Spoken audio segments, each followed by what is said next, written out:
여러분 안녕하십니까? 4월 17일 일요일 뉴스의 라이브 시작합니다. 먼저 뉴스의 라이브 팀이 선정한 주요 뉴스 정리해드립니다. 오늘의 라이브 픽입니다. 김호수 검찰총장이 조금 전 사직서를 제출했습니다. 민주당이 검수완박 법안을 강행 처리하려 하자 이에 반발하며 직을 던진 겁니다. 정호영 보건복지부 장관 후보자의 아빠 찬스 의혹이 확산되고 있습니다. 자녀의 의대 편입 특혜 의혹과 병역 의혹이 불거진 가운데 후보자는 잠시 뒤 직접 해명 기자회견을 열 예정입니다. 서울시장 후보 공천을 놓고 고심 중인 더불어민주당에서 이낙연 등판론이 힘을 받고 있습니다. 국민의힘은 후보들의 컷오프 반발에 윤석열 대통령 당선인의 윤심 논란까지 일면서 파열음이 커지고 있습니다. 계곡 살인 의혹 사건의 피의자 이은혜와 조현수가 어제 경기 고양의 한 오피스텔에서 검거됐습니다. 검찰은 지난 4개월간 두 사람의 도주 경로와 조력자 여부 등을 조사한 뒤 이르면 오늘 구속영장을 청구할 것으로 보입니다.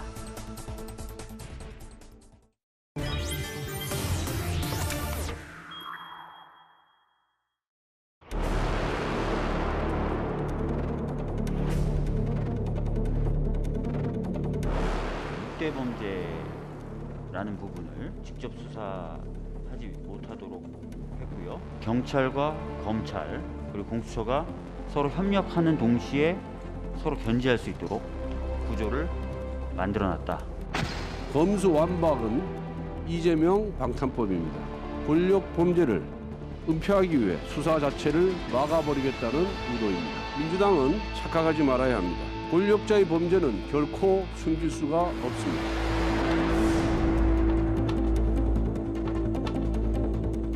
저는 직에 연연하지 않겠습니다. 어떠한 책임도 마다하지 않을 것입니다. 입법 절차에 앞서서 저에 대한 국회 탄핵 절차를 먼저 진행해 주실 것을 요청드립니다. 네, 뉴스 분석과 함께할 세 분 소개합니다. 장현주 전 민주당 민원법률국 변호사, 장해찬 대통령직 인수위 청년소통 TF 단장, 구자홍 동아일보 신동아팀 차장 나오셨습니다. 어서 오세요. 네, 조금 전 들어온 소식부터 말씀드리겠습니다. 김호수 검찰총장이 조금 전에 법무부 장관에게 사직서를 제출했다. 이렇게 속보가 나오고 있습니다. 자, 검수완박 입법을 막기 위해 민주당이 추진 중인 검수완박, 검찰 수사권 완전 박탈 이 법안을 막기 위해서 이 직을 던진 겁니다. 김호수 검찰총장 그동안 이렇게 얘기해왔습니다. 보시죠. 우리 고사성의 교각사루라는 말이 있습니다. 소의 뿔이 좀 잘못됐으면 뿔을 좀 예쁘게 제대로 고쳐보자 라고 하다가 그 뿔을 잘못 많이 건드려서 소가 죽게 됐다, 이런 취지의 이야기입니다. 검찰이 잘못했다면 그 책임은 검찰의 총장인, 검찰을 이끌고 있는 저에게 있다고 생각합니다. 입법 절차에 앞서서 저에 대한 국회의 탄핵 절차를 먼저 진행해 주실 것을 요청드립니다. 절박한 심정입니다. 자, 김호수 검찰총장은 이렇게 얘기해 왔습니다. 그러더니 오늘 돌연 이 사직서를 제출한 겁니다. 사직서 제출하면서 이런 입장문을 냈습니다. 입장문 한번 같이 보시죠. 검수완박을 둘러싼 이 갈등과 분란에 대해 구성원들, 검찰 구성원들 그리고 국민들에게 죄송하다, 이런 입장을 밝혔습니다. 그리고 입법 절차가 진행되는 점에 대해서 이 총장으로서 책임을 통감한다, 이렇게 말을 했는데요. 자, 차장께 여쭤보겠습니다. 김 총장이 이렇게 지금 직을 던진 이유는 뭐라고 보십니까? 네.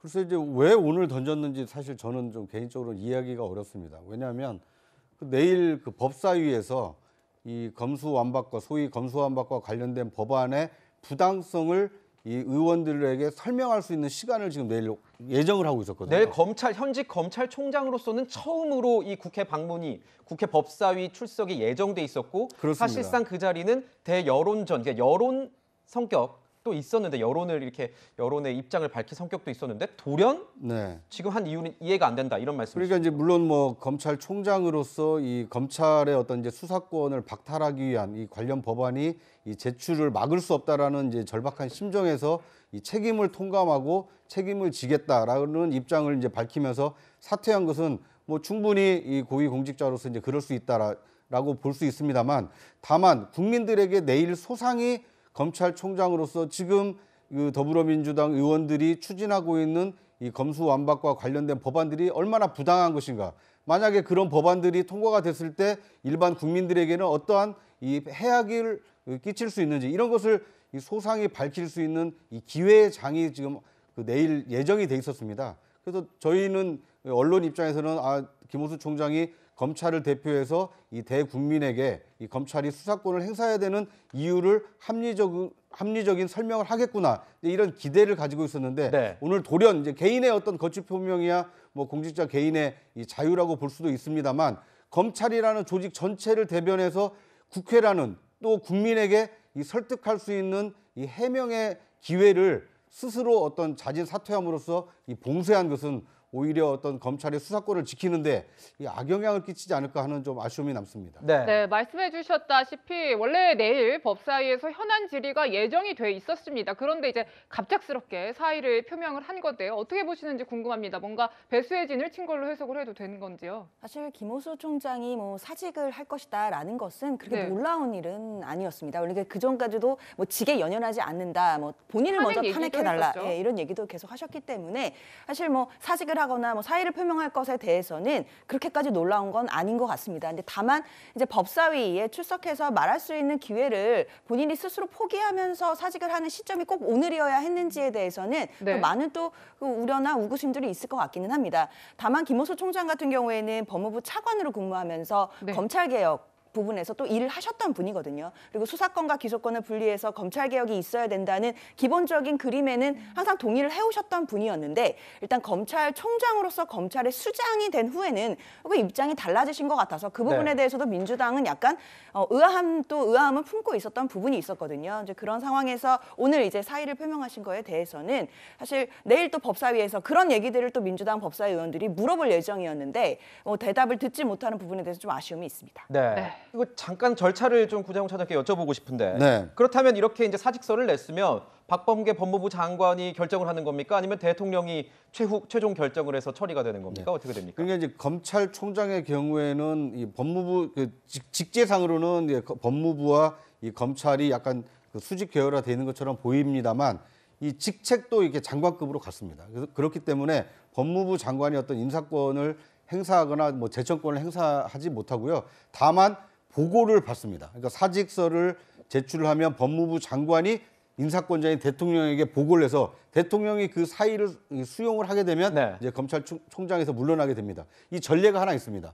이 윤석열 검찰총장이 지난해 3월에 이 사의를 밝혔을 때, 그때도 박범계 장관에게 사의를 표명을 하고 그 사직서가 이 청와대 문재인 대통령에게 올라가서 대통령이 사의를 수용을 함으로써 이제 검찰총장직에서 물러난 일이 있거든요. 이번 경우도 김호수 총장도 박범계 장관에게 사직서를 제출하고 청와대 문재인 대통령에게 보고가 되면 아마 사의를 수용을 하게 되면 이 사퇴 처리가 될 것으로 예상이 됩니다. 결국은 문재인 대통령에게 어떻게 보면 공을 넘긴 이런 상황이 돼버린 거군요. 그러니까 이제 인사권자에게 인사권자에게 자신의 어떤 이제 직을 그만두겠다라는 이 의사 표시를 하는 것일 수 있는데요. 네. 그런데 이제 여기에서도 조금 김호수 총장의 이 사퇴가 좀 아쉬운 대목이 뭐냐면, 뭐 인사권자라고 해서 문재인 대통령이 검수완박을 막을 수 있는 어떤 권한이나 힘이 있는 것은 아니거든요. 어떻게 보면 검찰총장으로서 국회를 상대로, 국민을 상대로 이 검찰이 수사를 계속하는 것이 국민의 인권을 보호하고 법치를 바로잡는 데 필요한 일이다. 이것을 조금 더 적극적으로 설명을 하는 노력을 한 뒤에, 네. 만약에 법안이 국회를 통과해서 사실상 이제 더 이상 막을 힘이 없다. 그때 사퇴해도 늦지 않는데, 지금 국민에게 충분히 설득할 시간과 기회가 주어진 시점에 이 개인적으로 사퇴를 한 것은 좀 아쉬움이 많이 남는 대목이 아닌가 하는 생각이 듭니다. 네, 그리고요. 19일에는 이제 전국 평검사 회의도 예정이 돼 있었습니다. 이런 상황에서 이제 이 검찰 조직의 수장이 사직서를 제출하면서 검사들이 좀 더 동요하지 않을까? 단장님, 이른바 뭐 검란 가능성까지도 예상해 볼 수 있겠습니까? 검란이라는 명칭은 적절하지 않은 것 같고요. 국민의 피해를 막기 위해서 공직자들이 충정으로 정부와 여당에게 조언을 하는 그러한 메시지들이 나올 것 같습니다. 다만 앞서 여러 아쉬움을 토로해 주셨는데, 김호수 검찰총장 참 강단 없다는 생각이 많이 듭니다. 국회도 찾아가고 법사위원장도 만나고 대통령 면담 요청하더니 결국 이렇게 사퇴할 거면 반쪽짜리 투쟁을 한 것밖에 안 되는 것이거든요. 내일 법사위에 나가서 당당하게 민주당의 정치인들 앞에서 왜 검수완박이 국민 피박인지에 대해서 설명을 해야 되는 것이고, 대통령이 만나 주건 만나 주지 않건 매일 청와대 연풍문 앞이라도 찾아가서 대통령 만나달라고 해야죠. 그 정도 기계와 강단도 없이 이 투쟁을 시작한 겁니까? 그리고 민주당에서 호도하면 안 되는 것이, 김호수 총장이 법무부 차관으로 있을 때 추진되었던 검찰개혁안은 이미 현장에서 검경수사권 조정으로 실행이 되고 있습니다. 1년 전부터요. 그리고 그 검경수사권 조정 실무 밑그림 그린 사람이 다름 아닌 조국 당시 민정수석입니다. 검찰의 수사권이 6대 중대범죄로 줄어들었고, 그리고 수사 지휘와 관련해서도 권한이 대폭 약화되었고, 전국에 다 있던 특수부 같은 경우도 이제는 3곳밖에 남지 않았죠. 그런데 이렇게 실시된 검찰개혁, 검경수사권 조정에 대해서 현장에서는 정말 국민들 피해가 가중된다는, 그리고 경찰들도 업무 과부하로 인해서 불편을 호소한다는 목소리가 높아지고 있거든요. 이게 비단 국민의힘만의 주장이 아니라 진보적인 성향의 변호사분들이나 민변 참여연대 같은 경우도 일단 지난해부터 실시했던 검경수사권 조정이 안착되는 게 먼저다라고 주장하고 있지 않습니까? 네. 그러니까 예전에는 찬성했다가 검찰총장 돼서 바꾼 건 전혀 아닙니다. 예전에 실시했던 그 검찰개혁안과 지금 민주당이 다시 밀어붙이는 6대 범죄와 보안수사권 다 삭제하는 말도 안 되는 우리나라 경찰의 중국 공안안은 완전히 다른 것이기 때문에 여기에 대해서 김호수 총장이 반대하는 명분은 확실한데, 이 확실한 명분을 가지고 이렇게 중간에 사퇴할 정도로 나약하게 싸울 거면 칼은 왜 뽑았는지 모르겠습니다. 네, 지금 보면 단장님은 이런 얘기를 하고 있습니다, 변호사님. 김호수 총장이 반쪽짜리 싸움하다가 스스로 물러났다 이런 얘기 나오는데, 일각에서 검찰 취재를 좀 저도 해보면 일각에서 그런 얘기도 있습니다. 검찰총장이 이번만큼은 5월 법안이 통과되기 전까지 계속 이 구심점으로 검찰의 입장을 대변해서 싸워주길 원한다 이런 분위기도 있었습니다. 그래야 과거에 이렇게 단일 대우가 형성이 안 되는 측면이 있었다. 사퇴하고 나가면 구심점이 없어지니까. 이거에 대해서 어떻게 보십니까? 민주당에만 더 좋은 이런 퇴진안 자체가 민주당에만 더 좋은 어떤 사태가 되는 것 아니냐 이런 분위기도 있거든요. 어떻게 보세요? 일단 이 검수완박 법안이나 수사권 기소권을 완전 분리하는 부분에 대해서 이제 검찰이 집단적으로 반발하는 모습들은 사실 이것이 옳고 그른지 여부는 좀 판단을 유보해야 될 것 같습니다. 왜냐하면 검찰도 공무원인데 공무원들이 자신들의 조직이 개편되거나 또는 그 권한이 축소된다라고 해서 집단적으로 반발하는 상황은 사실 잘 있지 않습니다. 그런데 검찰은 지금 나서서 본인들이 수사권을 뺏기는 부분에 대해서 지금 집단적으로 반발하고 있는 것인데요. 검찰 내부의 입장으로만 본다면 총장이 이렇게 빠른 시기에 갑자기 사퇴하는 것은 당연히 그 검찰 조직의 어떤 목소리를 국회나 이런 정치권이나 또는 여론에 또 반영해줄 어떤 구심점을 잃는 것이 되기 때문에 검찰 내부에서도 이 부분은 굉장히 아쉬운 부분일 것 같습니다. 네, 자 이제 검수완박 이슈가 굉장히 긴박하게 돌아가고 있습니다. 이에 대해서 한동훈 법무부 장관 후보자 무엇보다 굉장히 강하게 비판의 목소리를 높이고 있었죠. 그 목소리 들어보시죠. 권력이 물라면 물고 덮으라면 덮는 사냥개 같은 검찰을 만드는 것을 검찰개혁이라고 사기치고 거짓말했습니다. 이제는 지난 5년간 무슨 일이 있었길래 이렇게 명분 없는 야반 도주구까지 벌여야 되는지 국민들께서 많이 궁금해하실 거라고 생각합니다. 네, 굉장히 센 표현을 써서 비판을 했는데요, 구자웅 차장. 네. 사실 이 법안의 내용에 대해서 조금 더 저희가 짚어보고 가자면 지금 이미 검경 수사권 조정으로 이제 검찰이 직접 수사 가능한 부분 6개 중대 범죄 영역입니다. 이제 그마저도 직접 수사권을 박탈하는 게 핵심인 거죠? 그렇습니다. 지금 이 검경 수사권 조정을 통해서 일반 형사 사건의 경우에는 1차 수사권과 수사 종결권을 경찰이 행사를 하고 있습니다.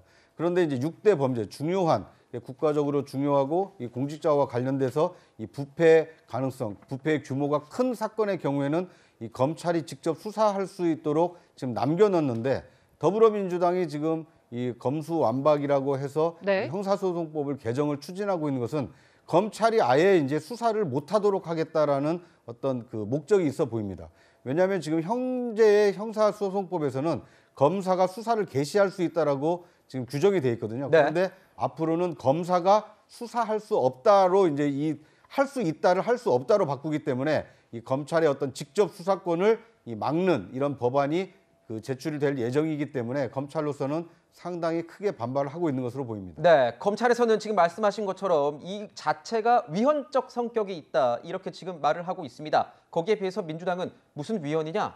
이거는 위헌이 아니다 이렇게 받아치고 있습니다. 들어보시죠. 영장 청구권은 당연히 수사권을 전제로 합니다. 수사권이 없는데 어떻게 영장을 청구하겠습니까? 수사를 못하게 하는 검사는 위원이죠. 헌법에 나와 있는 수사기관은 검사입니다. 김호수 검찰총장은 헌법 공부를 다시 해야 될 거라고 생각을 하고요. 대한민국 헌법은 이 검찰청의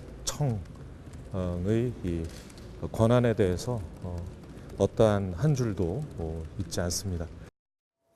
네, 결국은 이 양측이 팽팽하게 이 긴장감 싸우고 이제 대결하고 있는 이유는 이 헌법 12조 3항 때문입니다. 단장님, 여기에 대해서 이제 위헌 성격이 있느냐 없느냐 이 법안이 그렇게 지금 판단이 되고 있는 거죠? 제가 김호수 총장 강단 없다고 비판했지만 상식적으로 이 법조인으로서 수십 년간 근무하고 법무부 차관, 검찰총장까지 한 분이 헌법에 있는 검사의 권한, 검찰의 수사 권한에 대해서 잘 알까요? 아니면 대학 때 이제 멀쩡한 학생 프락치로 몰아서 폭행하다가 정치인 되신 분이 헌법에 대해서 잘 알까요? 그 부분에 대해서는 그 표현 자체가 조금 사실은 사실이니까 수위가 높을 수 있기 때문에 저는 없는 일을 이야기하진 않습니다. 네. 당연히 전자겠죠. 윤호중 비대위원장이 지금 어떠한 정통성도 없이 민주당 비대위원장 됐다고 현직 검찰총장, 자기들이 임명한 검찰총장에게 헌법 공부 다시 하는 오만한 발언을 하는 것 자체가 검수완박을 태하는 민주당의 오만방자한 태도를 보여주고 있는 것이고요.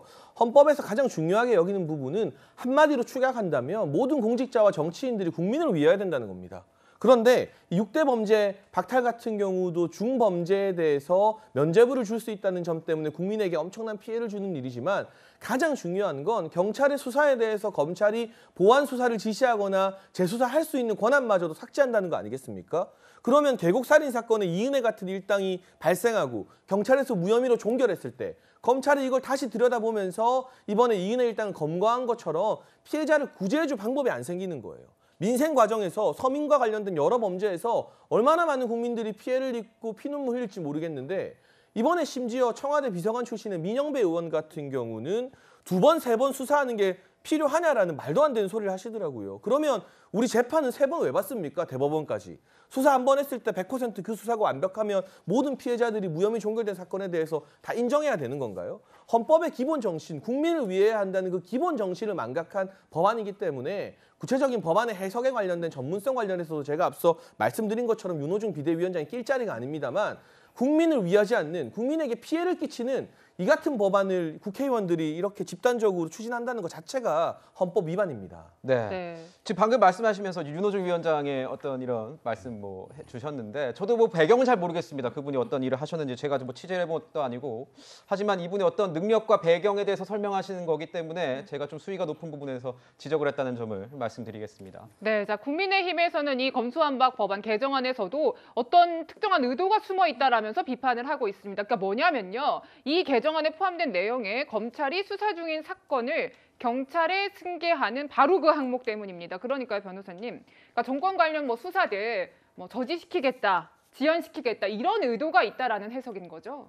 사실 저는 이 부분에 대해서 너무 정치 공세를 하는 건 바람직하지 않다고 생각합니다. 왜냐하면 사실이 호도되는 것인데요. 이른바 현 정권이나 뭐 이재명 전 후보에 대한 수사는 만약에 경찰로 그 수사가 이관이 된다고 하더라도 그렇다면 그 경찰 또는 뭐 제3의 기관, 뭐 중수청이나 특별수사청 그 부분에 대한 임명권자가 누구입니까? 바로 윤석열, 이제 취임하실 윤석열 대통령입니다. 그러면 윤석열 정권 하에 수사기관이 수사를 하게 되는 것인데 이 부분을 마치 뭐 현 정부에 대한 수사를 뭐 검찰이 못하게 하기 위함이다라고 보는 것은 사실 수사권과 기소권을 분리해서 이 권력을 분리해야 된다는 이 검찰 개혁의 어떤 명분을 흔들기 위한 좀 정치 공세로 보이고요. 그리고 이제 사실 계곡살인 사건 같은 경우가 뭐 우리가 뭐 그 부분이 경찰의 수사권이 뭐 미약했기 때문에 안 잡혔다 이렇게 나오지만 사실 그 당시에 그 변사 사건으로 종결됐을 때는 검사에게, 즉 검찰에게 수사 종결권이 있던 시기입니다.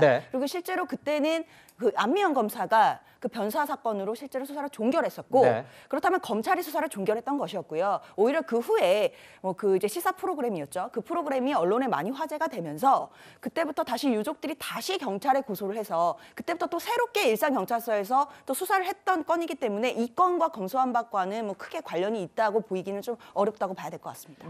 국회로 눈을 한번 돌려볼까요? 지난주 국회에서는요, 이 법무부 장관, 그러니까 박범계 법무부 장관과 이 국민의힘 측 사이에 굉장히 신경전이 오갔습니다. 그 장면 한번 보고 가시죠. 문제명 비리 덮기라고 해도 과언이 아니다. 저는 이렇게 생각을 합니다. 그렇기 때문에 이렇게 시급하게 하겠죠. 검수완박을 주도하는 더불어민주당의 의원님들을 보니까 공교롭게도 중대범죄의 피고인입니다. 그럼 거꾸로 한번 제가 여쭤볼까요?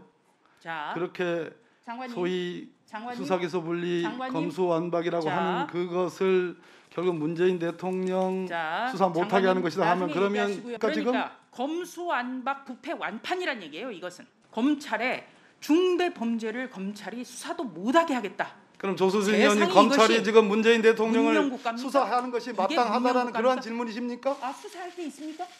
수사해야 됩니까? 질문을 그런 취지로 하신 거 아니겠습니까? 자, 검수완박은 이제 입법의 문제, 검찰과 국민의 입장에서는 뾰족한 수가 있는 것은 아닙니다. 지금 이 상황에서 보면 일단 거론되는 게 이 국민의힘 측에서 예상되는 게 이 필리버스터입니다. 그런데 여기에 대해서 민주당은 하루짜리 임시회를 열어서 필리버스터 자체를 무력화시키겠다. 이렇게 얘기를 하고 있는데 구자웅 차장께 여쭤보겠습니다. 네. 지금 이게 가능합니까? 어떻게 보십니까? 그러니까 이제 이 국회는 여야 합의를 통해서 의사 일정을 합의를 합니다. 그러면 이제 회기가 정해지거든요. 네. 그런데 이제 이 회기는 그 날짜가 정해져 있기 때문에 필리버스터라는 이제 의사 진행 방해를 통해서 계속 본회의에서 발언을 하게 되면 다른 논의를 못 하게 되지 않습니까? 그런데 정해진 회기가 있기 때문에 회기 날짜 자정이 되면은 이제 회기가 자동 폐기가 됩니다.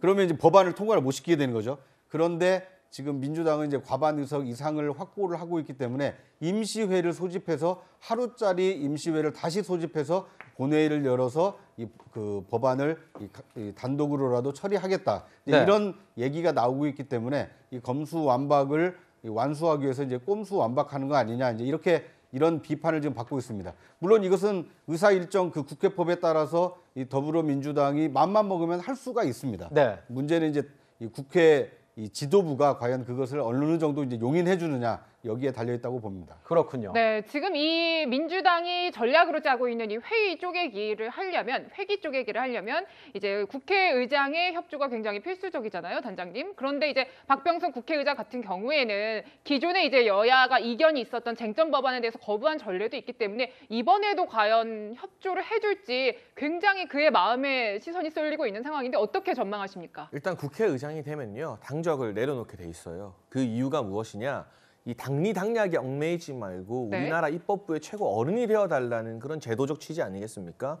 그래서 저는 이 박병석 의장의 마지막 은퇴가 참 아름다웠으면 좋겠다는 생각을 합니다. 문희상 의장이 존경받는 어른이었다가 국회의장 시절에 민주당에게 지나치게 편중된 의사 진행으로 정말 많은 비판을 받았죠. 네. 그런데 과거 한나라당 시절 정의화 전 국회의장 같은 경우는요. 그 당시에 한나라당이 여당이었는데 그리고 다수당이었는데 여야 합의 안 된 사안에 대해서 통과를 안 시켜줬기 때문에 한나라당의 이 내부에서는 비판을 많이 받았지만 네. 시간이 지난 지금까지도 존경받는 국회의장이자 우리 사회의 원로로 기억이 되고 있습니다. 이 정의화 전 의장의 사례를 박병석 의장께서 좀 꼼꼼히 한번 보셨으면 좋겠다는 생각이 들고요.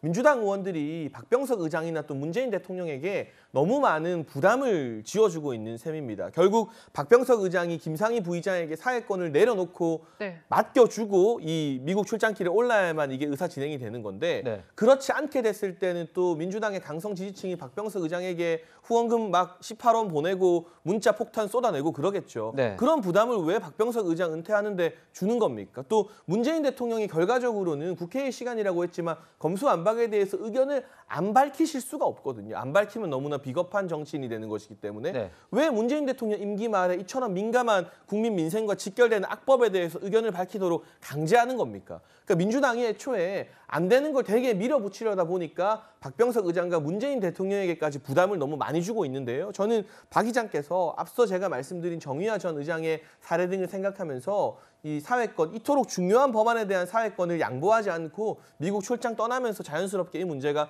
해결될 거라고 생각하고 그래야 된다고 믿습니다. 네, 지금 보면 민주당, 국민의힘 이 두 당만의 문제가 아닙니다.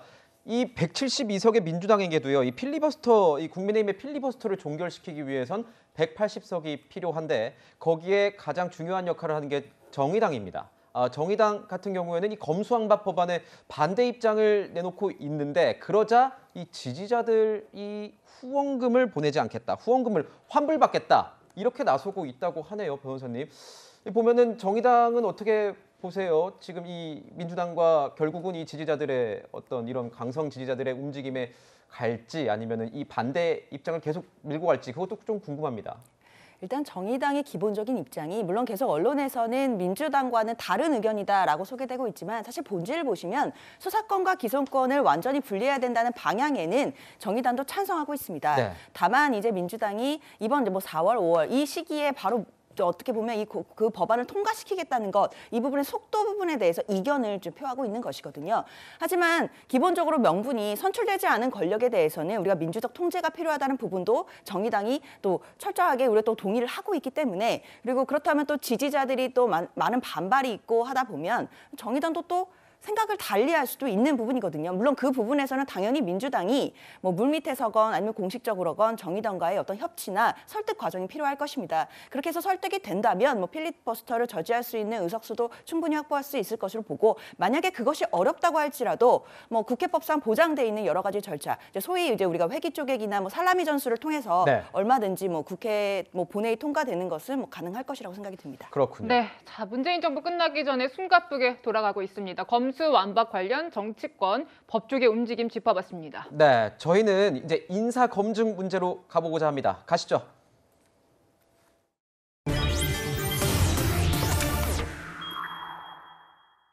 네, 특혜 해명 저희가 이렇게 제목을 잡아봤는데요. 정호영 보건복지부 장관 후보자 관련된 내용입니다. 자, 지금 아빠 찬스 의혹이 확산되는 모양새입니다. 이 자녀의 대학 편입 문제, 뭐 자녀 여러 가지 문제들이 지금 불거지고 있는 상황에서 오늘 오후 2시에 정호영 장관 후보자가 직접 이 해명하겠다, 해명 기자회견을 가질 예정입니다. 자, 우선 의혹부터 저희가 좀 짚어볼 필요가 있을 것 같아요. 구자용 차장께 설명을 좀 부탁드리겠습니다. 네.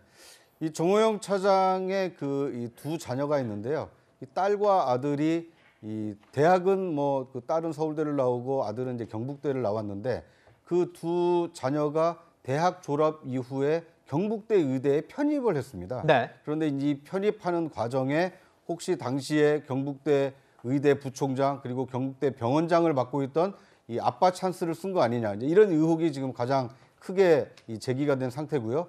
또 한 가지는 이 정호영 이 후보자의 아들이 이 논문 공저자로 좀 등재가 돼 있는데 네. 과연 이 학부생이 그 KCI에 등재될 이 중요한 논문의 공저자로 올라가는 것이 이거 역시도 이 간접적인 아빠 찬스 아니었느냐, 이제 이런 의혹이 제기가 된 상태입니다. 그리고 이 딸이 의대에 편입했을 때 이 구술 평가에서 다른 후보자들과 달리 이렇게 만점을 받았다고 합니다. 네. 그런데 이 면접관들이 대체로 이 정호영 후보자와 가까운 이 의대 교수들이었기 때문에 이거 역시도 과연 정당한 이 평가였느냐, 이런 의혹들이 제기가 된 상태입니다.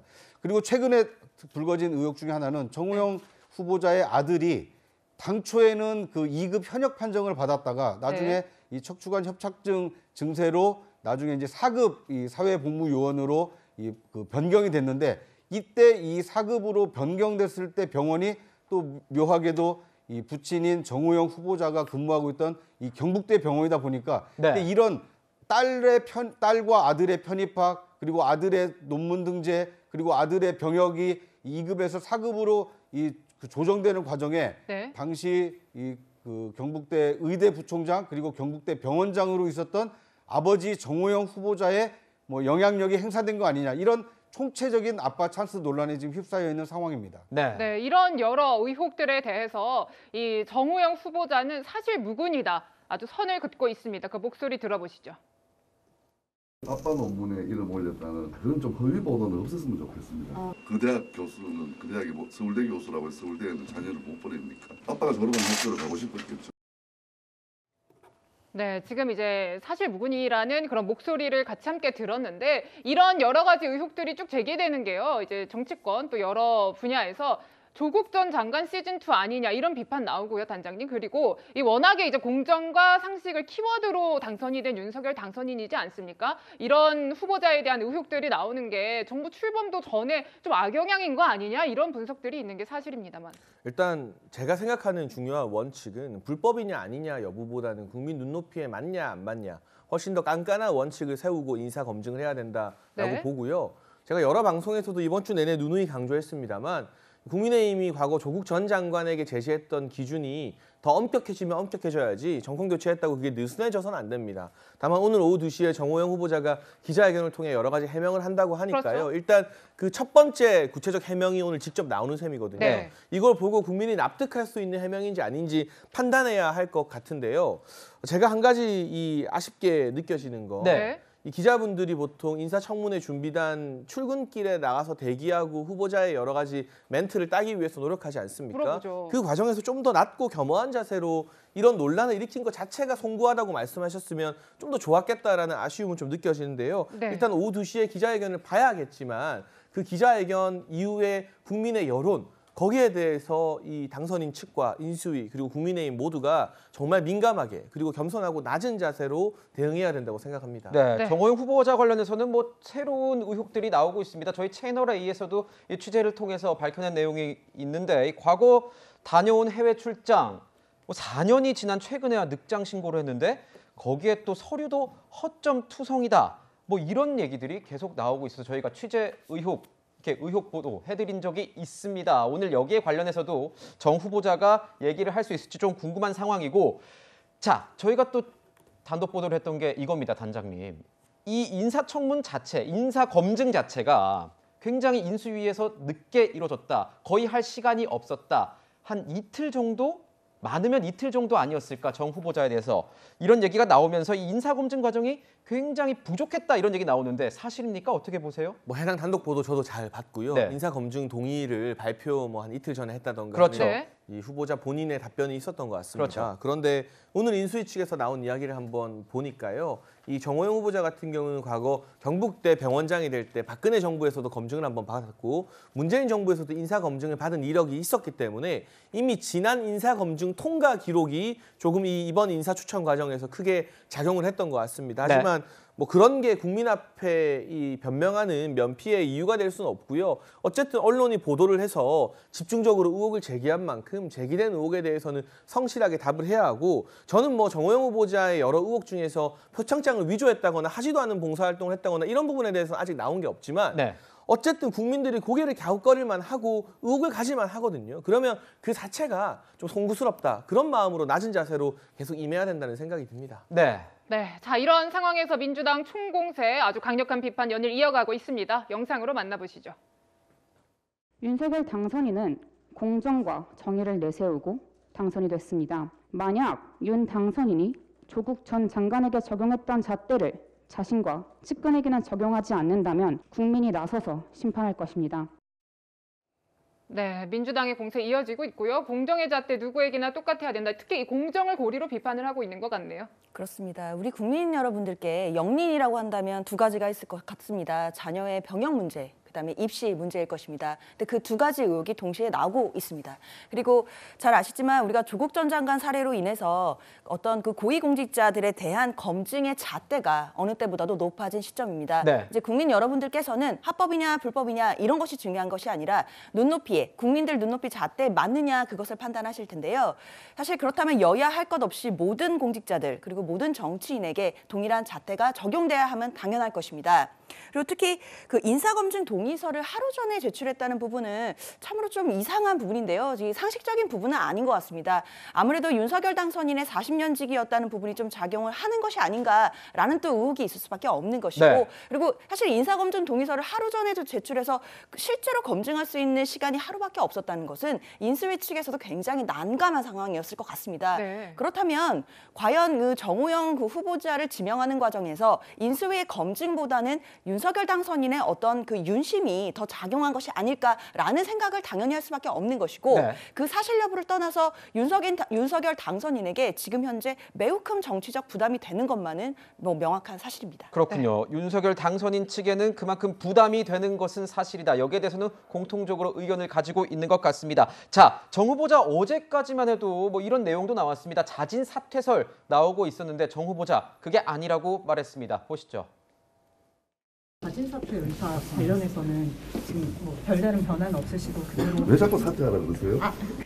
입장이 어떠신지만 여쭤보세요. 아니 자꾸 사퇴하라 그러시면 외관상 공정에 문제가 있어 보인다라는 시각은 여전히 있거든요. 그렇게는 없습니다. 정의당이 후보 장관 후보자에 대한 부적격 의견을 냈는데 청문회에서 밝혀지겠습니다. 자, 인사청문회에서 밝히겠다. 그에 앞서서 이제는 오후 2시에 이 해명 기자회견에서 밝히겠다. 이런 얘기를 하고 있습니다. 지금 뭐 벌써 더불어민주당에서는 일각에서는 이런 얘기도 나옵니다. 조국 전 장관, 뭔가 이 평행이론 두 사람이 같이 가는 것 아니냐 이런 얘기도 나오고 있는데요. 좀 지켜봐야 될 것 같습니다. 자, 이런 상황에서 제일 궁금한 건 이겁니다. 윤 당선인의 생각은 어떨까요? 들어보시죠.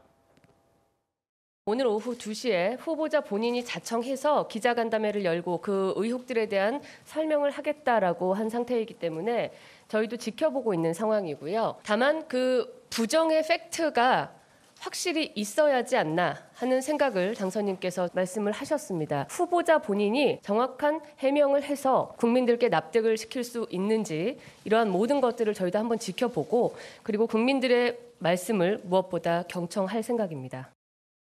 구자영 차장께 여쭙겠습니다. 네. 이 부정의 팩트라는 걸 언급한 것을 보면 조국 전 법무부 장관과의 이 사태 비교를 하려고 한 것 같습니다. 대조를 하려고 하는 것 같은데요. 네. 어떻게 보십니까? 국민의힘 안에서도 굉장히 우려하고 있다고 들었는데요. 네.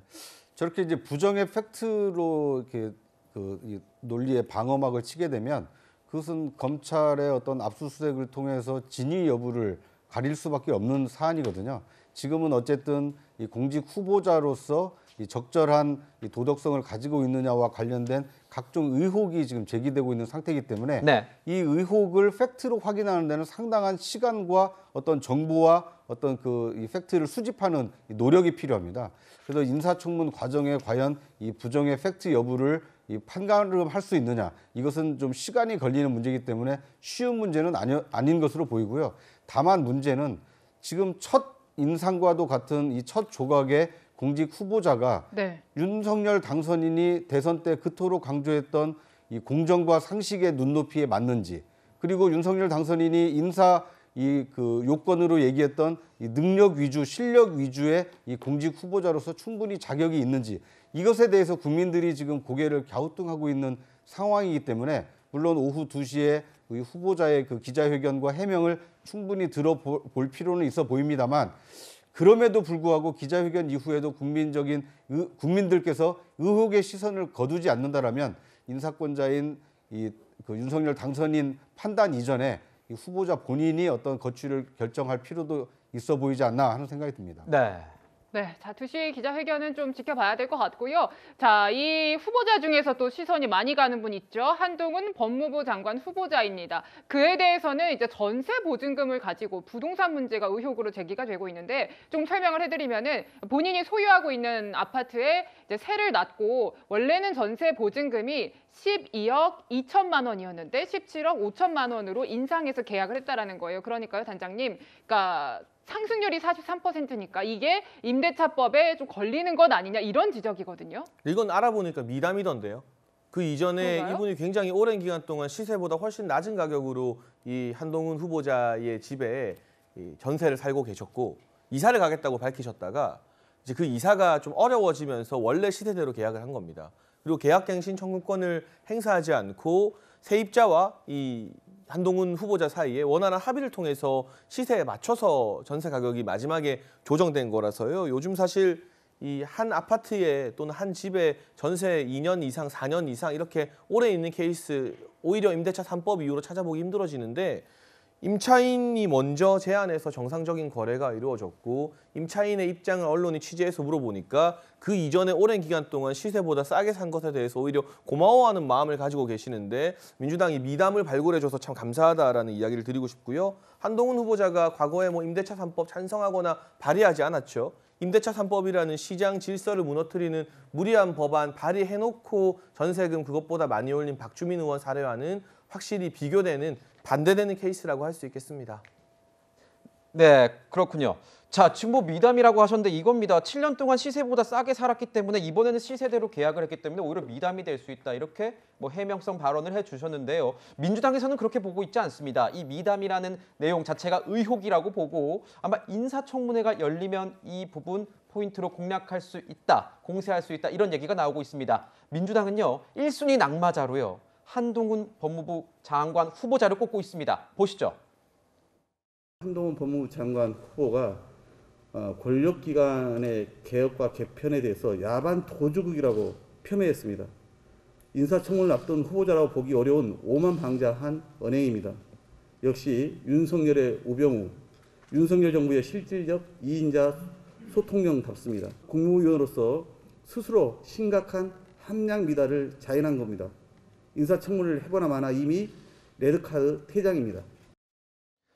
자, 민주당에서는요, 인사청문 만약에 열린다면 낙마 1위가 이 한동훈 법무부 장관 후보자다 이렇게 얘기를 하고 있는데 일각에서는 인사청문회 아예 보이콧까지 하겠다 이런 얘기 나오고 있습니다. 의견 한번 들어보시죠. 반정치적인 심지어는 좀 반인권적인 반국가적인 이런 행태를 보이기 때문에 이 청문회에 발을 들여놓게 할 필요가 있겠느냐 이런 논의를 하고 있는 거죠. 틀림없이 이 한동훈 후보는 의도적으로 도발을 계속할 겁니다. 그래서 체급을 그쪽에서 얘기하는 것처럼 키우려고 할 겁니다. 저희들이 대통령 후계자로 키우려는 게 아니고 스스로 그리고 그쪽의 기획이라고 보는 거예요, 저희들은. 네, 지금 뭐 민주당에서는 이렇게 얘기하고 있는 것 아니겠습니까? 한동훈이 지금은 검사장이죠. 굉장히 이 검수완박 법안에 대해서 반발하고 반대하는 입장을 세게 내니까 오만방자하다 이런 얘기 나오면서 오히려 이런 모습이 체급을 키우고 있다. 그러니 우리가 체급 키우기 전에 아예 인사청문회 거부하겠다 이런 얘기도 나온다는 겁니다. 그런데 저는 인사청문회 거부한 적은 이때까지 국회 취재하면서 없었던 것 같은데 어떻습니까? 진짜 거부할 수 있는 겁니까? 사실 우리가 예전에 조국 전 장관 청문회를 그 당시에 이제 자유한국당이었죠. 그때도 거부를 하려고 검토했던 적이 있긴 있었습니다. 네. 사실 뭐 지금 이준석 대표가 우리가 뭐 민주당에서 뭐 청문회 보이콧 얘기가 나오니까 뭐 두려워서 그러느냐 뭐 이런 말씀도 하셨는데 사실 그렇다면 예전에 조국 전 장관 청문회를 보이콧하시려고 했을 때 그때도 뭐 조국 전 장관이 두려워서 그랬던 건 아니지 않겠습니까? 네. 뭐 두렵다 이런 것보다는 사실 청문회 자체를 거칠 만한 자격 요건이 있느냐 이 부분에 방점이 찍혀 있는 것 같습니다. 그렇군요. 예, 그렇습니다. 일단 한동훈 그 장관 후보자가 그동안 이제 윤석열 라인의 어떤 그 검사장으로서 일단 보여줬던 행태나 모든 부분에서 또 민주당에서는 법무부 장관 후보로서 적절하지 않다라는 것이기 때문에 청문회 자체를 뭐 이걸 개최할 필요가 있느냐라는 측의 뭐 재판으로 말한다면 거의 각하될 만한 사연이 있다라고 보고 있어서 지금 보이콧을 검토하는 것이지 일단 지금 보이콧 자체가 결정된 것은 전혀 아니고요. 그리고 다만 이제 민주당 내부에서도 검수완박과 관련된 즉 수사권과 기소권을 완전히 분리하는 부분과 관련해서는 다 의견이 대부분 일치했지만 속도 부분에서 이견이 약간 있었거든요. 근데 그 부분에 대해서도 오히려 한동훈 검사장이 장관 후보자로 지명되면서 그 검수완박 법안을 더 밀어붙여야 되는 명분이 더 더해졌다 이런 얘기까지 나오고 있기 때문에 앞으로 좀 더 지켜봐야 될 것 같습니다. 그런데 차장님 저는 이런 생각이 있습니다. 만약에 이렇게 반대할 거면 국회에서는 이 대여론의 전쟁 펼쳐지는 거 아니겠습니까? 한동훈 검사장이 만약에 문제가 있다면 문제를 더 들춰내서 뭔가 민주당에 유리한 것으로 만드는 것도 전략인 것 같은데 왜 보이콧하겠다고 나오는 거죠? 그러니까 앵커의 시각이 국민의 상식에 부합을 하고요.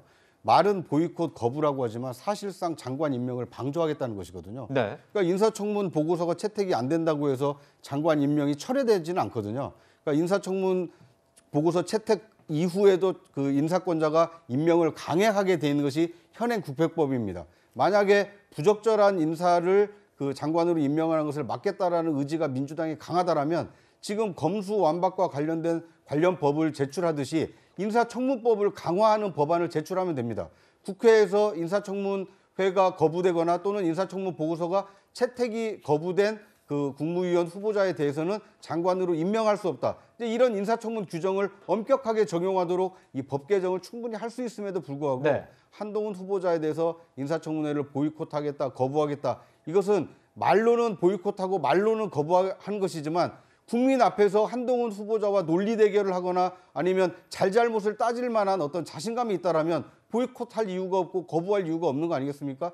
그토록 문제가 많다라고 민주당의 주장을 하고 있는 것이 사실이라면 오히려 안 하겠다라는 청문회라도 하루짜리를 이틀이라도 연장을 해서 오히려 국민들이 속 시원히 알 수 있도록 이 청문회를 하는 것이 국민이 요구하는 인사청문회가 아닐까 하는 생각이 듭니다. 그러니까 청문회의 필요성을 언급해 주셨는데 이 보이콧 검토를 한다라는 분위기에 대해서 인수위 측의 목소리도 한번 이어서 들어보시겠습니다.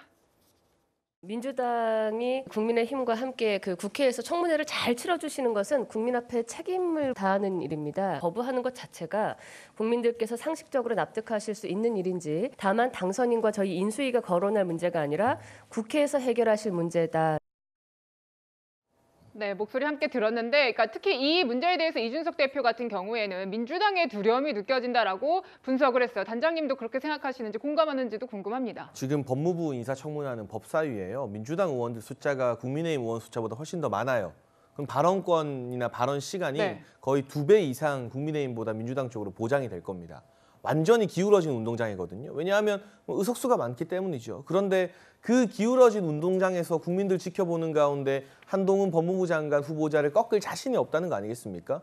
이길 자신이 있으면 왜 청문회 안 하겠어요? 이거 아마 시청률이 몇십 %가 나올지 모르는 이번 1기 내각 최고의 히트 청문회가 될 텐데, 결국 지난번 이제 윤석열 당선인이 검찰총장 시절로 국정감사에 나왔던 이제 2년 전 10월에 악몽이 민주당에서 되살아나는 것 같습니다. 그때도 법사위에 민주당 의원들 많았죠. 그런데 윤석열 당시 검찰총장에게 완전히 밀려서 이 확고한 대선 주자로 그 국감이 중요한 단계적 역할을 했거든요. 이번에도 그런 어떤 청문회가 될까 봐, 한동훈 법무부 장관 후보자를 소위 말하는 슈퍼스타로 만들어줄까 봐 민주당이 지레 겁을 먹고 있는 것 같은데요. 자신 있으면 국민들 앞에서, 또 국회의원들 카메라 정말 좋아하거든요. 카메라 다 생중계할 텐데 청문회 못할 이유가 없습니다. 네, 자, 주요 장관 후보자들 관련한 여러 가지 의혹 짚어봤고요. 여야의 전면전이 펼쳐질 인사청문회 전국 전망해봤습니다. 자, 코앞으로 다가왔습니다. 지방선거 내용 다뤄보겠습니다.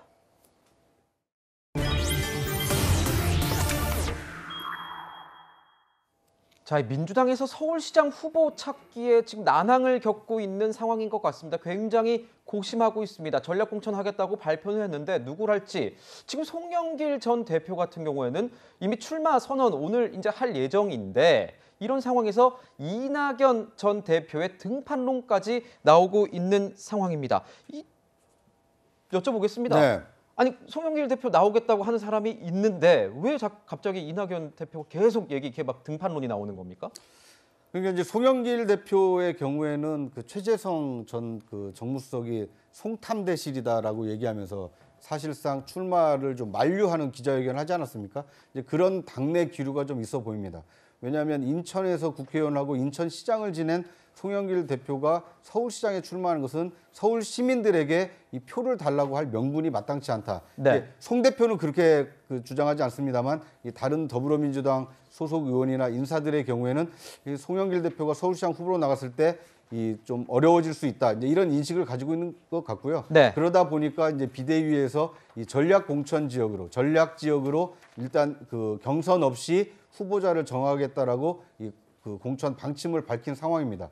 그러다 보니까 경선이 없다라면 그러면 누가 센 후보를 내세울 거냐, 이런 이제 관심이 모아지고 있는데, 지금 유력하게 검토되고 있는 것은 그 이재명 후보와 이 박빙의 승부를 벌였던 이낙연 전 대표를 서울시장 후보로 내세워야 된다, 이런 얘기가 있고요.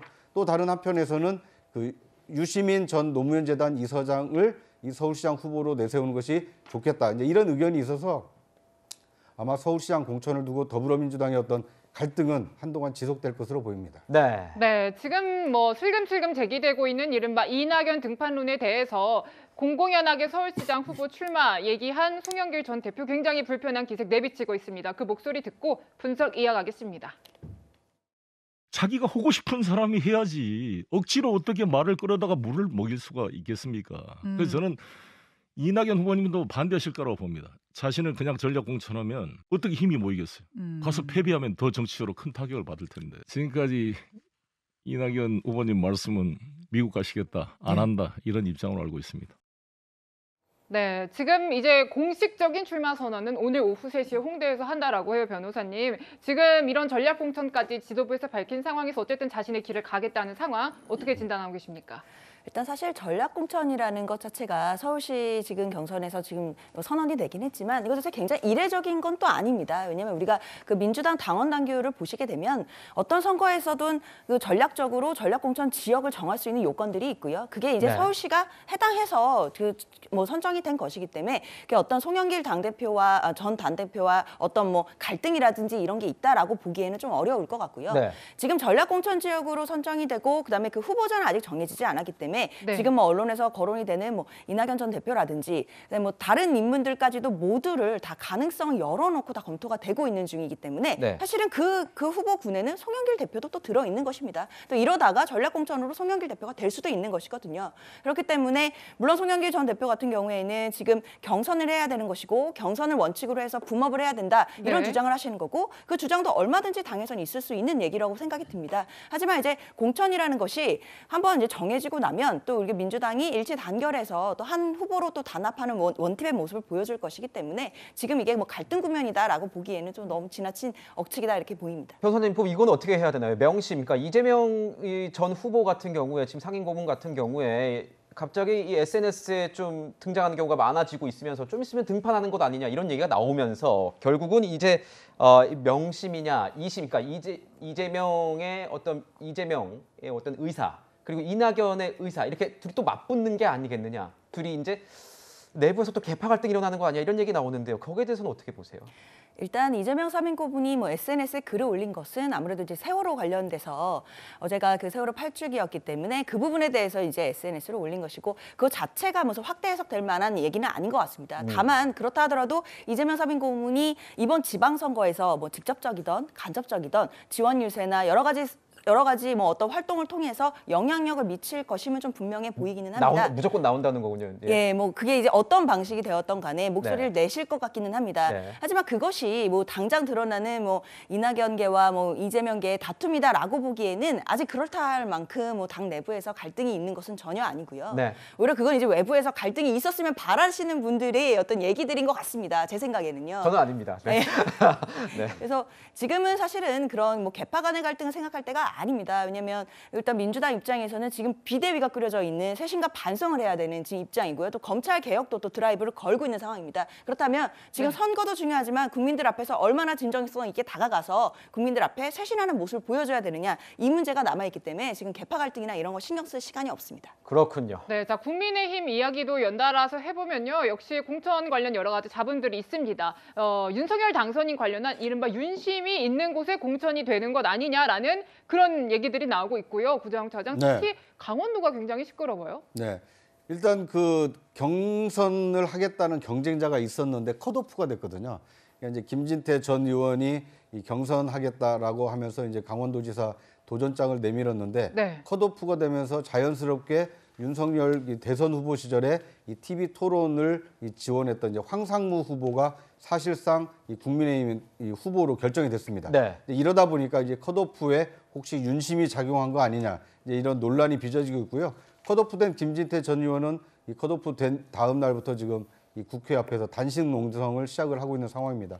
어떻게 보면 뭐 컷오프 자체가 공정했느냐 공정하지 않았느냐에 대한 이견이 있을 수 있고요. 또 탈락된 사람으로서 어떤 항변을 하고 있다 이렇게 볼 수 있을 것 같습니다. 그렇군요. 뭐 이제 내일 저희 채널A가 또 생중계를 하겠지만 이 경기지사 국민의힘 경기지사 후보 토론도 마련이 되어 있습니다. 이제 시청자 여러분들께서도 굉장히 관심이 많이 가실 겁니다. 유승민 전 의원과 이 지금 김은혜 의원 두 사람이 맞붙는데 단장님 여기서도 윤심 논란 계속 나오고 있었는데요. 경기도 상황은 어떻게 보십니까? 윤심 작용하고 있습니까? 글쎄요. 저는 이 지금 당선인이 새로운 국정을 준비하고 있는 과정에서 후보들이 자의적으로 내가 당선인과 조금 더 가깝다 이렇게 마케팅을 할 수 있지만 당선인께서 직접 특정 후보를 지지하거나 뭐 이 공천에 개입할 수는 없는 상황인 것이거든요. 그러나 분명한 것은 이 윤석열 정부 초기에 국정 동력을 확보하기 위해서는 지방선거 대승이 필요합니다. 그런 관점에서 이 같은 당 내에서의 이뤄지는 논란이 지방선거 경쟁력 약화로 이어지면 안 된다는 그런 우려의 목소리들이 조금 있다. 그러니까 공천 과정에서 잡음이 없는 공천은 역대껏 어느 정치, 어느 선거에서도 존재한 적은 없어요. 다만 이 잡음을 빨리 마무리 짓고 원팀을 언제 만드느냐가 중요한 건데요. 지금 민주당 송영길 후보 출마나 이 김동연 후보 출마된 경기도에서 안민석 의원 같은 경우는 김동연 후보 보고 국정농단 부역자다 이런 막말을 하고 있는데 이런 상황에 비하면 국민의힘 내부의 공천 파동은 양반인 셈이죠. 이 부분이 뭐 최고위나 공관위 재심 절차 등도 남아 있으니까 잘 정리되었으면 하는 바람이고요. 경기도 같은 경우는 윤심 이전에 이 경기도가 사실 인구로 따지면 우리나라에서 가장 큰 광역 자치구 아니겠습니까? 그런 만큼 TV 토론이나 유세 캠페인 등을 통해서 김은혜 후보나 유승민 후보 두 분의 실력이 냉정하게 당원과 도민들에게 평가받을 거라고 생각합니다. 네. 네, 자, 한 달 반 정도 남은 지방선거 잡음이 있는 지역 중심으로 저희가 분석해봤습니다.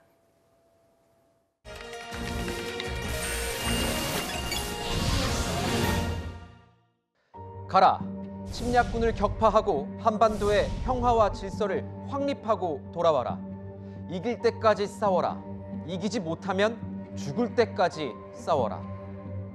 6.25 전쟁 당시 에티오피아 제국의 마지막 황제인 하일레 셀라시의 1세가 자신과는 아무 상관도 없는 전쟁터에 근위대를 보내며 한 말입니다.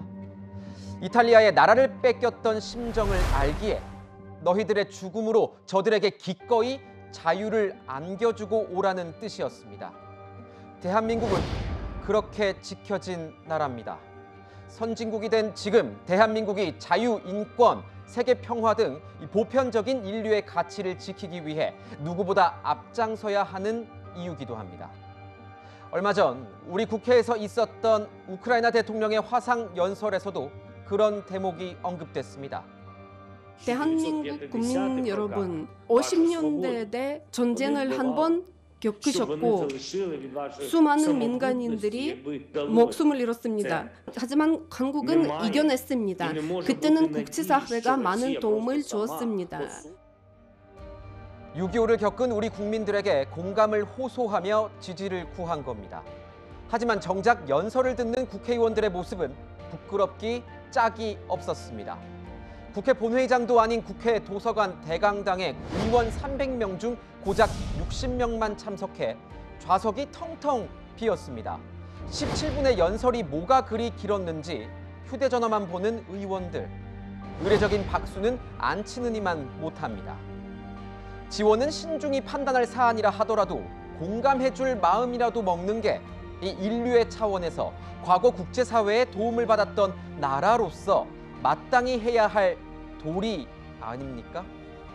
그렇게도 안보와 자유의 중요성, 국제사회에서 한국의 역할을 강조하던 우리 정치인들은 어디 갔습니까?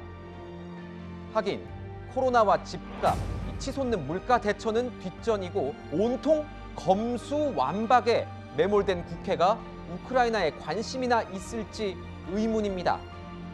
지구 반대편에선 자유를 위한 전쟁이 한창이고 우리 국민들은 먹고 사는 문제로 매일이 전쟁터입니다. 국회의원 여러분, 지금은 뭘 해야 할 때입니까? 지금까지 화나요 뉴스였습니다.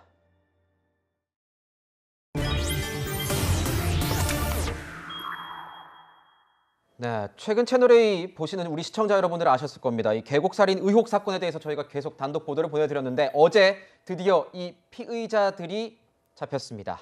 자, 고양시의 한 오피스텔에서 잡혔는데 그 모습 먼저 보겠습니다. 살인 혐의 인정하십니까? 보험금을 노리고 그렇게 하신 건가요? 자, 여러 가지를 물었는데 이 두 사람, 이은혜, 조현수 두 사람 아무 대답 없이 들어갔습니다. 근데 굉장히 옷은 또 두 사람이 이렇게 같이 입은 듯한 번거지 모자도 같이 쓰고 이렇게 있었어요. 4개월간 도주를 하다가 공개 수사로 전환한 지 17일 만에 붙잡혔는데 두 사람의 혐의 한번 설명해 주시죠. 네, 2019년 6월에요. 그래서 남편 윤모 씨의 이름으로 돼 있는 생명보험금 8억을 노리고 살인을 했다라는 혐의입니다. 네. 결국 2019년 6월에 이제 계곡에 같이 놀러 가서 남편이 물에 빠지게 한 후에 구하지 않아서 결국에는 사망에 이르겠다. 뭐 이 취지이고요. 그다음에 사실 그 같은 해에 2월달, 5월달에도 뭐 살인미수로 볼 수 있을 만한 또 혐의들이 있습니다. 그러니까 그 19년도 2월에는 남편이 먹을 음식에 보거피를 넣어서 보거독. 예, 보거피에 들어있는 이제 독을 넣어서 넣어서 이제 뭐 살인을 하려고 했던 그런 혐의를 받고 있는데요. 미수에 그쳤다는 것이고, 그다음에 같은 해 5월에는 낚시터에서 또 물에 빠지게 해서 뭐 사망을 이르게 하려고 하였으나 그때 또 다른 사람들이 있어서 그게 또 미수에 그쳤다라는 혐의까지 받고 있습니다. 그렇군요. 네, 4개월간 도주를 하다가 공개 수사로 전환한 지 17일 만에 붙잡혔습니다. 고장욱 차장. 네. 이들이 잡힌 과정은 어떻게 되는 겁니까? 네. 그러니까 이 언론을 통해서 얼굴이 다 공개가 되지 않았습니까? 뭐 혐의뿐만 아니라 그 인상착의 얼굴 이런 것이 이제 자세히 공개가 됐고, 그런데 이제 경찰이 공개 수사를 한 이후에 그 이은혜 씨 가족들을 계속 접촉을 한 것으로 보입니다. 네. 네. 그래서 이제 이 부친을 통해서 이은혜 씨에게 자수를 권유를 했고, 또 이제 은신하고 있는 은신처도 어느 정도 확보가 돼서 사실상 이제 강제 수사를 통해서 이 검거도 할 수 있는 상황이었는데, 네. 사실 이제 자수를 종용을 해서 결국 이 자수를 통해서 이 검거가 된 것으로 보입니다. 그러니까 이런 얘기가 있더라고요. 보도에 의하면 이 검경이 이 이은혜 씨가 굉장히 부친과도 통화를 하고 또 딸이 있으니까 이 딸의 안부를 묻기 위해서 부친과 뭔가 연락을 하지 않겠느냐. 그래서 이제 그 부친을 상대로 계속 이렇게 말을 해달라 이렇게 회유를 했다는 건데, 부친은 말을 안 하고 있다가 이제야 얘기를 한 겁니다. 이런 것도 혹시 법적으로 처벌이 됩니까? 어떻습니까? 일단 뭐 당연히 범죄 피의자들을 도주를 돕거나 했을 때는 처벌되는 규정이 있습니다. 근데 다만 가족이나 또 뭐 친족이나 동거하는 가족에게는 사실 그 도주하는 피해자들이 가족인데 그를 신고하는 것을 사실 기대하기가 어려운 경우가 있기 때문에 그 부분은 처벌하지 않기 때문에 이 부친이 만약에 끝까지 숨겨줬어도 이거 자체로 처벌되지는 않았을 겁니다. 하지만 지금 언론 보도에 의하면 이제 부친이 설득을 해서 자수를 유도했다라는 것이기 때문에 일단 어느 정도 이제 그 검거하는 데는 기여를 한 것으로 보입니다. 네. 네, 사실 뭐 많은 분들이 놀라셨을 것 같습니다. 검거된 장소가 도심의 오피스텔이라는 겁니다. 뭔가 뭐 밀항을 했을 거라는 뭐 그런 얘기까지 나왔는데 도심 속에 있었다라고 하니까 놀라는 분들 많았는데요. 자, 단장님. 지금 이 사람들이 오피스텔에 숨어 있었고, 그리고 CCTV를 확인해 보니까 주변을 돌아다니기까지 하는 그런 대범함까지 보였다라는 거 아닙니까? 그 일대에 뭐 생필품 구매가 목적인지 뭔지는 모르겠습니다만 걸어다니는 게 CCTV에 찍혔죠. 그래서 이 검거하는데도 그 CCTV가 많은 활용이 되었고요. 그러니까 이게 어쨌든 숨어 있고 은신은 했습니다만 양심의 가책을 느끼거나 이 피해자에 대해 뒤늦은 미안함이라도 가지는 태도는 아니에요. 이은혜 씨가 주변 친구들에게 했다는 메시지나 이제 은신 이전에 했다는 통화 내용 등을 보게 되면 뭐 돈 벌어와서 제대로 된 변호사 사오겠다 뭐 이런 식의 메시지 등이 공개돼 있잖아요. 어디에도 피해자에 대한 반성과 사과 이런 심정들이 조금도 보이지 않고 있기 때문에 이 부분도 향후 재판 과정에서 이은혜 일당에게는 굉장히 엄격하게 법 적용이 되는 쪽으로 진행되는 그런 근거가 되지 않을까 싶습니다. 네, 지금 시청자 여러분들께서는 왜 그동안 이렇게 도심에 있었는데 못 밝혔을까 이런 얘기 많이 나오고 있었는데, 여기가 이제 도심 속에 갓 지어진 아마 처녀 세대 굉장히 큰 이 오피스텔형 아파트 뭐 이렇게 몰려있는 지대인 것으로 지금 확인이 되고 있습니다. 또 이 외부 출입들이 굉장히 힘들어서 지하 주차장으로 이제 차량으로만 움직이니까 다른 이제 주변 사람들과 만남도 굉장히 하기 힘들었고 이런 상황이었다고 하는데, 저는 구장 차장께 뭐 지금 아직 취재가 돼 있는지는 모르겠지만 이 두 사람이 굉장히 좀 말라 보였다 뭔가 이런 얘기도 있더라고요. 뭐 이렇게 나오기는 그래도 좀 힘들어서 생필품 구하기가 힘들지 않았을까 이런 얘기도 있더라고요. 그러니까 우리나라는 워낙 CCTV가 잘 돼 있는 나라이기 때문에 아마 그 코로나로 마스크만 벗고 다니는 그 사회였다라면 더 검거가 빨리 됐을 겁니다. 더 빨리 됐을 것이다. 그런데 이제 지금은 이 뭐 다세대가 거주하고 있는 오피스텔의 경우에는 이 칸막이가 쳐 있기 때문에 옆집에 누가 사는지 모르고 사는 경우가 많지 않습니까? 그러다 보니까 이제 은신하기가 더 쉬운 측면도 있어 보이고, 또 이제 코로나 시기이기 때문에 이 마스크를 쓰고 모자를 쓰게 되면 사실 인상착의를 확인하기가 쉽지 않거든요.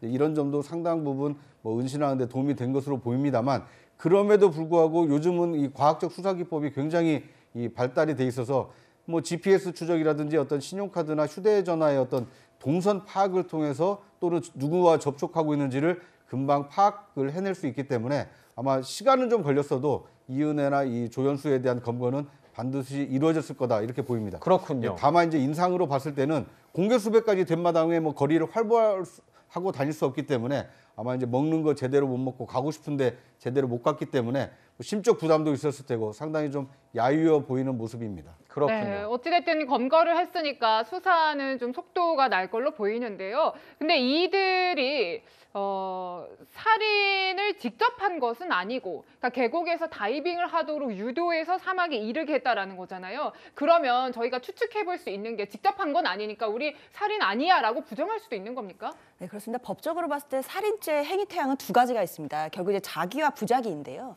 결국에 이런 상황에서 계곡에 직접 물에 떠밀어서 빠뜨려서 사람을 살해하는 경우가 있을 것이고, 또는 빠진 사람을 구하지 않아서 죽게 하는 부작위에 의한 살인이 있을 것입니다. 근데 지금 이은혜 조연수 건 그 계곡 살인 건은 지금 후자의 경우입니다. 네. 결국 구해야 되는 의무가 있는 남편이지 않습니까? 남편이 계곡에 빠져서 있는데 구하지 않고 죽어도 괜찮겠다, 또는 살인의 고의로 그대로 두는 것 자체가 네. 부작위에 의한 살인죄 성립이 됩니다. 부작위에 의한 살인죄. 네. 물론 이 부분 같은 경우에는 입증하는 것이 수사기관으로서는 좀 더 까다로울 수 있습니다. 직접 떠미은 것은 아니니까요. 하지만 우리가 부작위에 의한 살인으로 처벌받은 사례들도 많이 있고 판례들도 많이 있기 때문에 이 부분은 이제 수사기관에서 의지를 가지고 진술을 받아낸다면 여러 가지 뭐 카톡 대화나 뭐 텔레그램 대화 같은 정황들이 많이 남아 있기 때문에요. 충분히 입증할 수 있을 거라고 생각합니다. 그렇군요. 네, 자 마지막 순서로 계곡 살인 사건 짚어봤고요. 이르면 오늘 구속영장 청구될 걸로 보입니다. 세 분 말씀은 여기서 마무리하도록 하겠습니다. 감사합니다. 저희는 60초 뒤에 다시 돌아오겠습니다.